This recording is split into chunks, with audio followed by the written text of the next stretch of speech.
YCL पुनः जुरुमुराउने बेला आयो। जनताको गणतन्त्र बनाउनको लागि फेरि एउटा नयाँ क्रान्ति आवश्यक रहेको नेकपा माओवादी केन्द्रका अध्यक्ष पुष्पकमल दाहाल प्रचण्डको भनाई। करोडौं खर्च गर्नुपर्ने लुटेर निर्वाचन प्रणाली चाहिएको छैन, भ्रष्टाचार विरुद्ध लड्न खोज्दा सरकार ढालिएको प्रचण्डको जिकिर। बुद्धका शिक्षालाई दैनिक जीवनमा अपनाउँदा मानव जातिको कल्याण हुने प्रधानमन्त्री केपी शर्मा ओलीको भनाई। संयम हुन आग्रह गर्दै शान्तिको कामना गरेपछि भारत र पाकिस्तान बीचको लडाईँ रोकिएको प्रधानमन्त्री केपी शर्मा ओलीको दावी। धर्मरहित राजनीति गर्नेहरूलाई जनतालाई भुटानी शरणार्थी बनाएर पैसा कमाउने बुद्धि आउँदो रहेछ। राप्रपा राष्ट्रिय प्रजातन्त्र पार्टीका अध्यक्ष राजेन्द्र लिङदेनको टिप्पणी। संघीय लोकतान्त्रिक गणतन्त्रलाई संस्थागत गर्नुपर्ने जनता समाजवादी पार्टी नेपालका अध्यक्ष उपेन्द्र यादवको जिकिर। समय सान्दर्भिक हुलाक सेवा ऐन ल्याउने संचार मन्त्री पृथ्वी सुब्बा गुरुङको भनाई। विद्युत सेवामा डिजिटल टेक्नोलोजी योगदान महत्वपूर्ण रहेको नेपाल विद्युत प्राधिकरणका पूर्व कार्यकारी निर्देशक कुलमान घिसिङको भनाई। नागरिकले प्रत्यक्ष देख्ने गरी खानेपानी क्षेत्रमा काम भएको खानेपानी मन्त्री प्रदीप यादवको जिकिर। मिटर ब्याज पीडितले कारागारमा भेटे, रवि लामिछानेलाई पोखे यस्तो वेदना। एमालेलाई भाटपटिनी जग्गादान बारे सर्वोच्च अदालतको ठहर। कानून सम्मत छ, अब चाहिँ मापदण्ड बनाऊ। यस्ता छन् सर्वोच्चले कानून सम्मत देखेका आधारहरू। निर्मल निवासले भन्यो राजालाई नजरबन्द गरिएको छैन। तिनकुने घटनामा मुद्दा खेपिरहेका सबैको कानूनी प्रक्रियामा राप्रपाले जिम्मेवारी लिने। कर्णाली राजमार्गको सिस्ने 60 गाउँ खण्ड दैनिक 8 घण्टा बन्द हुने। गौतम बुद्ध अन्तर्राष्ट्रिय विमानस्थल परिसरमा भैँसीको बथानले मन्त्रीलाई लखेटेपछि भयो भागाभाग। आवासीय चिकित्सकहरू भन्छन् निर्वाह भत्ता पाउने ग्यारेन्टी छैन, काममा कसरी फर्कने। थारूलाई छुट्टै पहिचान दिन सर्वोच्च अदालतको अस्वीकार, देखायो यस्ता कारण। अघिल्लो दिन लागेको थियो अमेरिकाको भिसा, युवती भेट्न जाँदा परे हनी ट्र्यापमा। बिहे भोजले धनुषामा 100 भन्दा बढी बिरामी। रुकुम पश्चिममा जीव दुर्घटना हुँदा मृत्यु हुनेको संख्या 2 पुग्यो। म्याग्दीमा बस र मोटरसाइकल ठोकिँदा 1 जनाको मृत्यु। सुन्धाराको सडकमा ठोकिए 2 मोटरसाइकल, 1 जनाको मृत्यु। धार्मिक सम्प्रदायमा असर पार्ने भिडियो बनाएको भन्दै 1 युवक पक्राउ।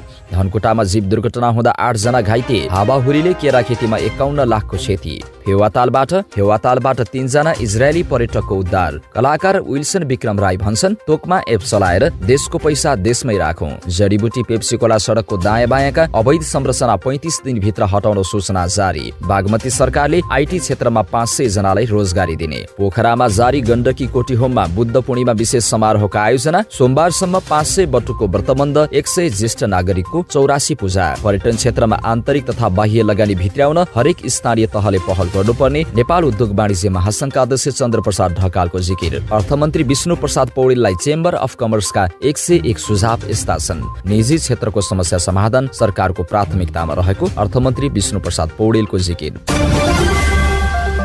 नेकपा माओवादी केन्द्रका अध्यक्ष पुष्पकमल दाहाल प्रचण्डले वाइसिएल नेपाललाई पुनः संगठित गर्ने अभियानमा आफू रहेको बताउनु भएको छ।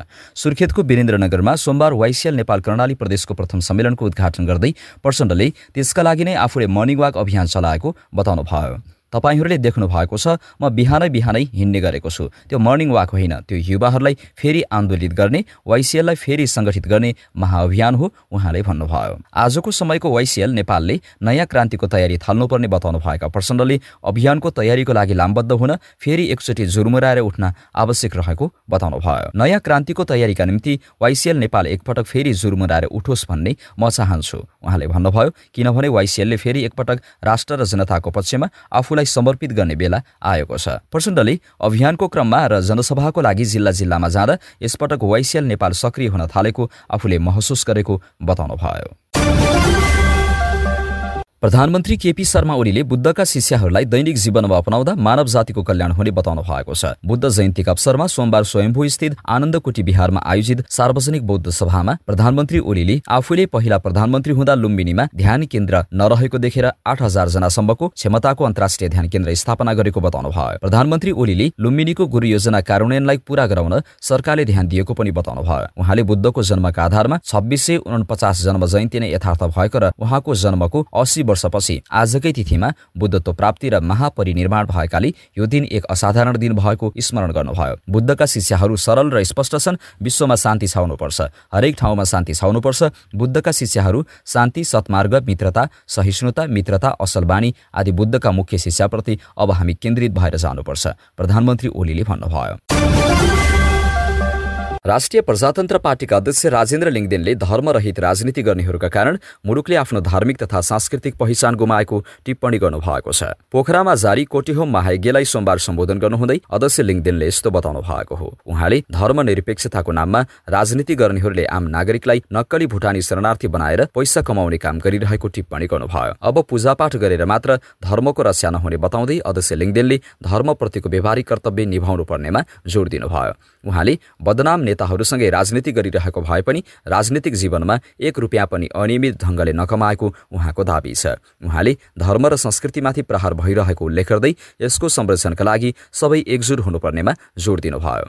उहाँले भन्नुभयो, तपाईहरूले याद गर्नुभएको छ कि छैन, धर्मनिरपेक्षको राजनीति गर्नेहरू धर्मरहित राजनीति गर्नेहरूले के गरिराखेका छन्। धर्मरहित राजनीति गर्नेहरूलाई आफ्नो जनतालाई नक्कली भुटानी शरणार्थी बनाएर पैसा कमाउने बुद्धि आउँदो रहेछ।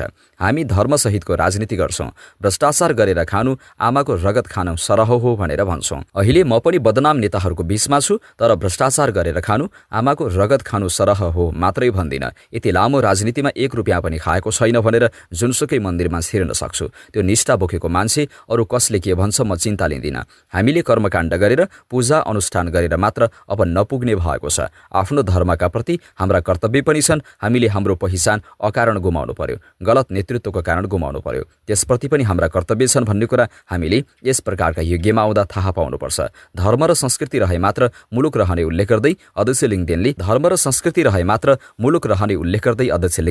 धर्मको संरक्षण र प्रवर्धनका लागि पर्न सबैमा आग्रह गर्नुभयो। जनता समाजवादी पार्टी नेपालका केन्द्रीय अध्यक्ष उपेन्द्र यादवले जनताले ठूलो त्यागबाट ल्याएको संघीय लोकतान्त्रिक गणतन्त्रलाई संस्थागत गर्नुपर्नेमा जोड दिनु भएको छ। पार्टीको प्रथम जिल्ला अधिवेशनको सोमबार विराटनगरमा उद्घाटन गर्दै उहाँले ठूलो संघर्षबाट प्राप्त संघीय लोकतान्त्रिक गणतन्त्र समावेशी नागरिकको मौलिक हकलाई संस्थागत गर्नु आजको आवश्यकता भएको प्रश्न पार्नुभयो। पूर्व उपप्रधानमन्त्री समेत रहनुभएका यादवले मुलुकमा भ्रष्टाचार कमिसन तन्त्र बिचौलियाको सलखेल नियन्त्रण गरी सुशासन कायम गर्नेतर्फ सरकारको ध्यानाकर्षण गराउनुभयो। उहाँले पार्टीले संविधान संशोधन गर्ने स्पष्ट धारणा अनुसार मुलुकमा राजनीतिक स्थिरता कायम गर्न पूर्ण समानुपातिक निर्वाचन प्रणाली लागू गर्न सुझाव दिनुभयो। पार्टीका सहअध्यक्ष रकम सेमजोङले बितेर गएको राजतन्त्र पुनः फर्केर नआउने बताउनुभयो। पार्टीका महासचिव रेखा यादव, केन्द्रीय सदस्य एवं पूर्व मन्त्री जयराम यादवले संघीय लोकतान्त्रिक गणतन्त्रको विकल्प नरहेको उल्लेख गर्नुभयो। पार्टीका जिल्ला अध्यक्ष राजकुमार यादव, नेपाली कांग्रेस प्रदेशको सदस्य राजेश गुप्ता लगायतले लोकतान्त्रिक व्यवस्थाको विकल्प निरङ्कुश शासन व्यवस्था नहुने धारणा राख्नुभयो।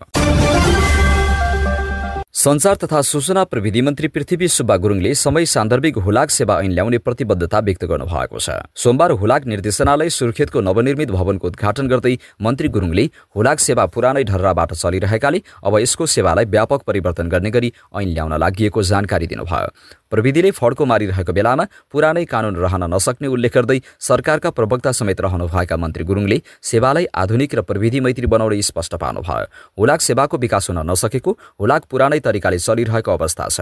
उहाँले भन्नुभयो, अब यसको सेवालाई थप प्रभावकारी बनाउनका लागि नीति नै परिवर्तन हुन्छ।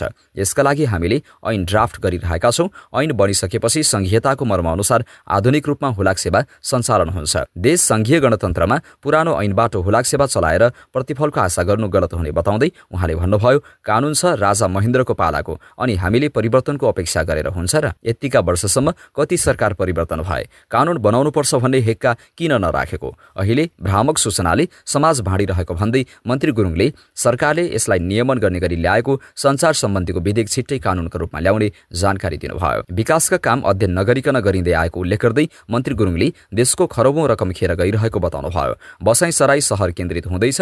प्रविधिको विकास तीव्र रूपमा अगाडि बढिरहेको छ, तर सनकको भरमा अध्ययन नगरी विकासका कामहरू गर्ने प्रवृत्तिले राज्यको खरबौं रकम नोक्सान भएको छ। विकास आवश्यकता र औचित्यका आधारमा हुनुपर्ने हो, तर त्यसो भएको छैन। यसलाई बदल्नुपर्छ। सञ्चार तथा सूचना प्रविधि मन्त्रालयका सचिव राधिका अर्यालले हुलाक सेवालाई प्रभावकारी बनाउनका लागि माग गरिएका सबै विषयलाई सम्बोधन गर्न प्रयास गरिने बताउनुभयो। कार्यक्रममा मुख्यमन्त्री तथा मन्त्री परिषद कार्यालयका प्रमुख सचिव वीरेन्द्र यादव, सुर्खेतका प्रमुख जिल्ला अधिकारी जगदीश्वर उपाध्याय लगायतले नवनिर्मित भवनसँगै सेवालाई प्रविधि मैत्री बनाउन सुझाव दिनुभयो। कार्यक्रममा हुलाक सेवालाई प्रभावकारी बनाउन योगदान गर्ने विभिन्न निकाय तथा व्यक्तिहरूलाई सम्मानित समेत गरिएको थियो।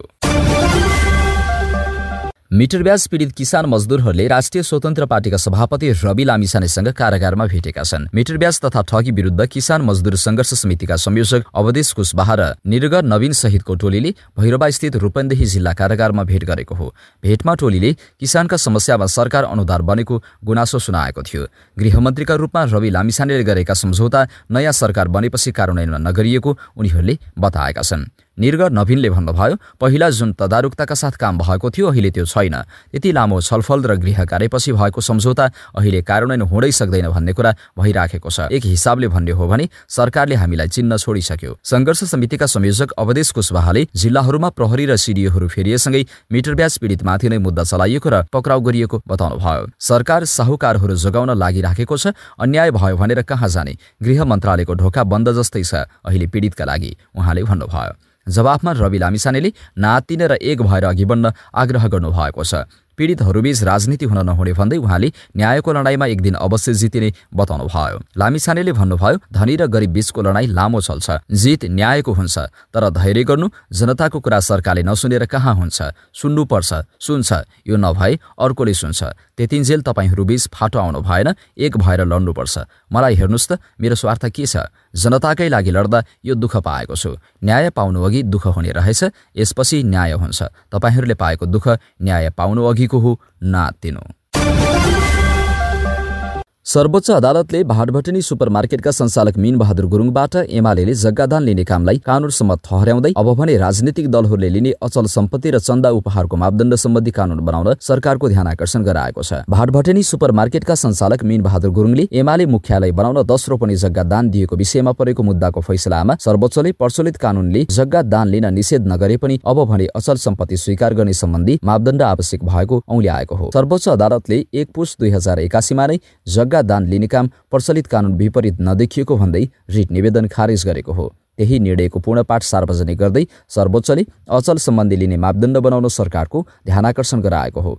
संविधान र प्रचलित कानूनले दललाई कुनै व्यक्ति वा संस्थाबाट अचल सम्पत्ति दान बकस लिन नपाउने गरी बन्देज लगाएको देखिएन। न्यायाधीशहरू अब्दुल अजिज मुसलमान र बालकृष्ण ढकालको इजलासले तयार पारेको पूर्णपाठमा भनिएको छ। दलले अचल सम्पत्ति सम्बन्धी दान चन्दा स्वीकार गर्ने मापदण्ड सम्बन्धी कानून निर्माण गर्नुपर्ने अवस्था देखिन्छ। सर्वोच्चले राजनीतिक दल, नागरिक समाज लगायतसँग छलफल गरी कानून निर्माणको पहल गर्न भन्दै सरकारको ध्यानाकर्षण गराउने आदेश गरेको हो। ध्यानाकर्षण मात्रै गराएकाले सर्वोच्च अदालतको यो निर्णय बाध्यकारी भने होइन। पूर्व राजा ज्ञानेन्द्र शाहलाई सरकारले अघोषित नजरबन्दमा राखिएको चर्चालाई निर्मल निवासले खण्डन गरेको छ। पूर्व राजाका संवाद सचिव फणिराज पाठकले यस्तो खबरमा सत्यता नरहेको बताउनु भयो। सोमबार सामाजिक सञ्जालमा पूर्व राजालाई नजरबन्दमा राखिएको भन्दै अफवाह फैलिएको थियो। त्यसमा प्रतिक्रिया जनाउँदै पाठकले फेसबुक मार्फत प्रश्न पार्नु भएको हो। श्री 5 महाराज धिराज ज्ञानेन्द्र वीरविक्रम शाहदेवलाई निर्मल निवासमा नजरबन्द गरिएको भन्ने केही सञ्चार माध्यम र सामाजिक सञ्जालमा आइरहेको खबरमा कुनै सत्यता नरहेको जानकारी गराउन चाहन्छु, उहाँले लेख्नु भएको छ।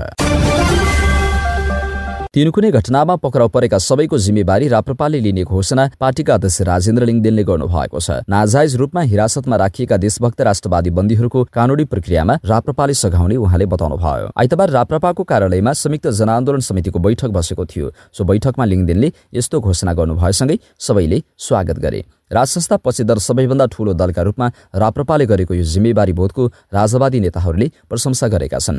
राष्ट्रिय प्रजातन्त्र पार्टीका प्रवक्ता मोहन श्रेष्ठका अनुसार पार्टीका वरिष्ठ उपाध्यक्ष रविन्द्र मिश्र लगायत तिनकुने घटनामा पक्राउ परेका सबैको कानूनी प्रक्रियामा लाग्ने आर्थिक दायित्व समेत राप्रपाले बेहोर्नेछ। अहिलेसम्म सबैले आफ्नो व्यक्तिगत हिसाबले गरिराख्नु भएको थियो, अब सबैको जिम्मेवारी राप्रपाले लिएको छ, उहाँले भन्नुभयो। अध्यक्ष लिङदेनले यसका लागि आवश्यक तयारी गर्न राप्रपा सम्बद्ध कानून व्यवसायी संगठन र अधिवक्ताहरूलाई आग्रह समेत गर्नुभएको छ। निःशुल्क कानूनी सहायता प्रदान गरिरहेका कानून व्यवसायीलाई बैठकले धन्यवाद र आभार प्रकट गरेको थियो। स्मरणीय छ कि तिनकुनेमा 15 चैत्रमा भएको राजावादी आन्दोलनको आयोजक राप्रपा थिएन। दुर्गा प्रसाई नेतृत्वको नागरिक बचाउ महाअभियानले उक्त कार्यक्रमको आयोजना गरेको हो, जसको अपनत्व संयुक्त जनआन्दोलन समितिले समेत लिएको थियो। राप्रपा अध्यक्ष लिङदेन उक्त आन्दोलनमा सहभागी हुनु भएन। मुख्य आयोजक दुर्गा प्रसाई पनि प्रहरी हिरासतमा हुनुहुन्छ।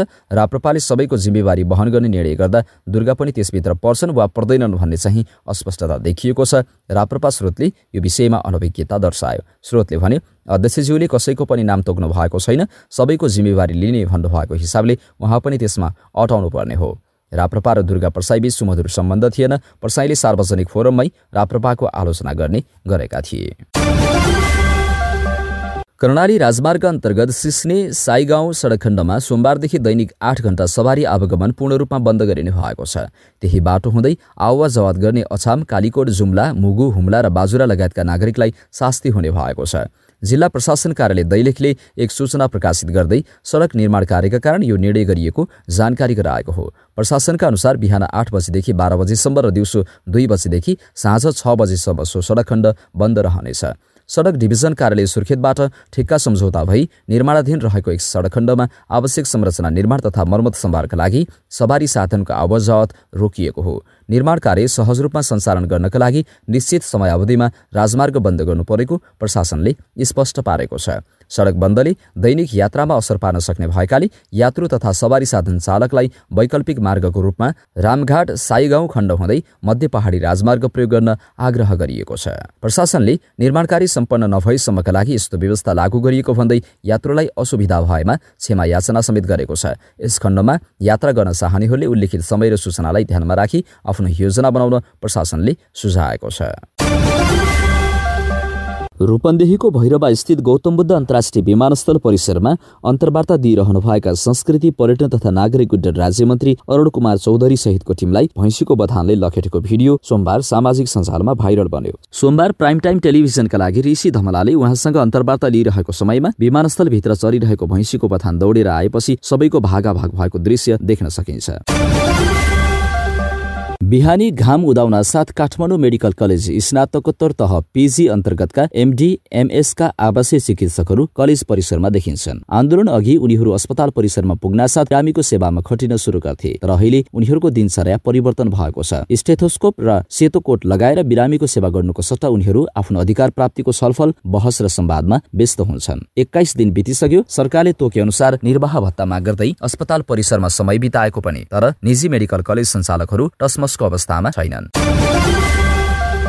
आफूहरूलाई आदिवासी जनजाति अन्तर्गत राखिएको भन्दै थारू जातिले लामो समयदेखि त्यसमा असहमति मात्र होइन, आपत्ति नै जनाउँदै आएका छन्। उनीहरू आफूलाई आदिवासी माने पनि जनजाति मान्न तयार छैनन्। आदिवासी जनजातिको क्लस्टरबाट थारूलाई निकाल्नुपर्ने उनीहरूले लामो समयदेखिको माग उठाउँदै आएका थिए। यसैबीच उनीहरूले थारू नै प्रमाणित हुनुपर्ने भनी सर्वोच्च अदालतमा रिट समेत दर्ता गरेका थिए, तर सर्वोच्चले थारूलाई छुट्टै पहिचान दिन अस्वीकार गरिदिएको छ। आदिवासी जनजाति उत्थान राष्ट्रिय प्रतिष्ठान ऐन 2058 को परिषद 1 को दफा 2 खण्ड क को अनुसूची 20 मा थारू शब्द समावेश छ। यसरी आदिवासी जनजाति अन्तर्गत थारूलाई समेटिनु नेपालको संविधान 2072 को धारा 18(3) र धारा 42(1) को प्रावधान विपरीत रहेको भन्दै कानूनका विद्यार्थी विवेक चौधरी र दिव्या दास थारूले रिट दायर गरेका थिए। उक्त रिटमाथि 2081 साउन 30 गते तत्कालीन प्रधान न्यायाधीश विश्वम्भर श्रेष्ठ सहित न्यायाधीशहरू प्रकाशमान सिंह राउत, हाल प्रधान न्यायाधीश सपना मल्ल प्रधान, प्रकाश कुमार ढुङ्गाना र कुमार रेग्मीको संयुक्त इजलासले उक्त शब्द थारू कहाँ बाजिएको हो र त्यसले